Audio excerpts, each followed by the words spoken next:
Hello, today I'm going to show you how to make crochet charts using Adobe Illustrator. In this video, I'm going to make a pillowcase, but it can also be applied to wall hangings or blankets as well. First, using the crochet hook and the yarn for your project, single crochet across the length of the pillow.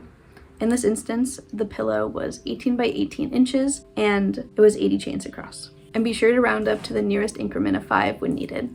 Then open Adobe Illustrator and select New File. Under the preset details, name the file.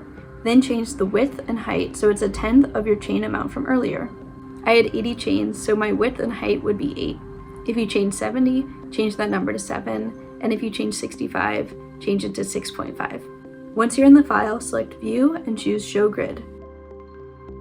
Then select Edit and choose Preferences, and then Guides and Grid. In the Preferences pop-up, adjust the grid line every section so it is 1 inch, then change the subdivisions to 10. Now, this 8-inch file has 1 box grid for each inch, and there are 10 subdivisions in each box. There are now 80 boxes in the file, matching the 80 chains number we got from the pillow length. Next, to add a reference image, select File, then Place, and add the image from your computer.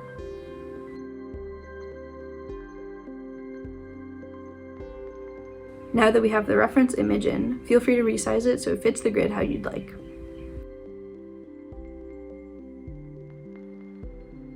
Lock the layer that contains the reference image by selecting the lock icon. Then add a new layer by selecting the Create New Layer tool. Then go to View and select Snap to Grid. Then it is time to begin designing the chart. Choose the color you'd like and select the rectangle tool. If the reference image is too distracting, in the Layer tab, double-click on the layer with the reference image so the Layer Options window opens. Then choose the Dim Images to 50% checkbox. I like to start with the rectangle tool to block out the straight lines, but once it's time for more complex lines, I'll switch over to the pen tool. It's also incredibly easy to copy and paste shape groups in this program. Just hit Ctrl-G to group, Ctrl-C to copy, and then Ctrl-V to paste.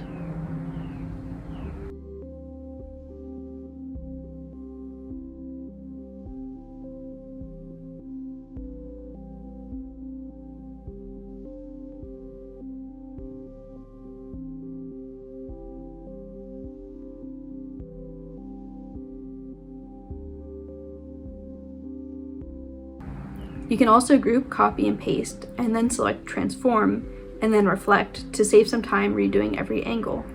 In this instance, I flipped it on the horizontal axis. I like to start with the outlines first, but it will depend on what kind of chart you're making.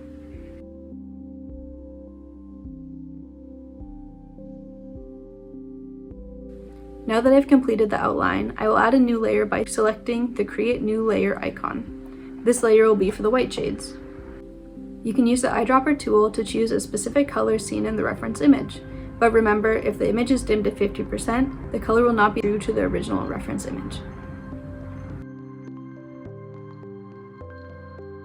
If needed, hit Ctrl-Z to undo a move.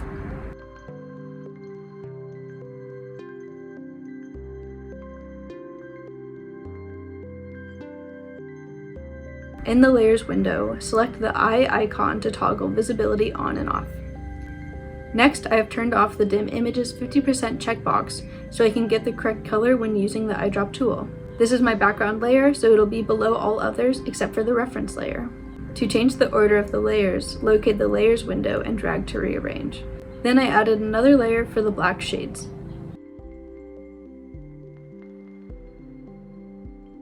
You can see me toggling on and off the different layers to see if I missed anything. You can see I forgot to add the orange dot, so I added a new layer, used the eyedropper tool, and started building out the shape.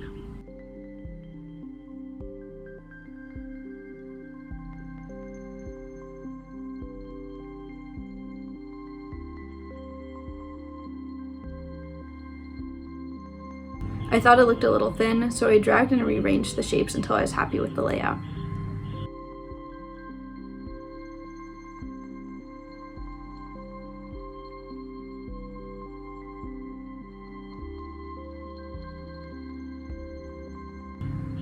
Once it looks good, be sure to save your work. Then, when you start crocheting and need to keep track of what row you're on, I begin by turning off the Snap to Grid tool. I add a new layer and use the pen tool to create a straight line that goes across the artboard.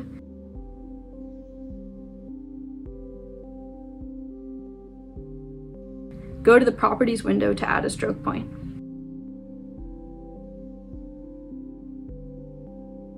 When crocheting and after I finish a new row, I copy and paste another line onto the row to remember that it's been finished. You can also take a screenshot of the page because when you export the project, the grid is not included.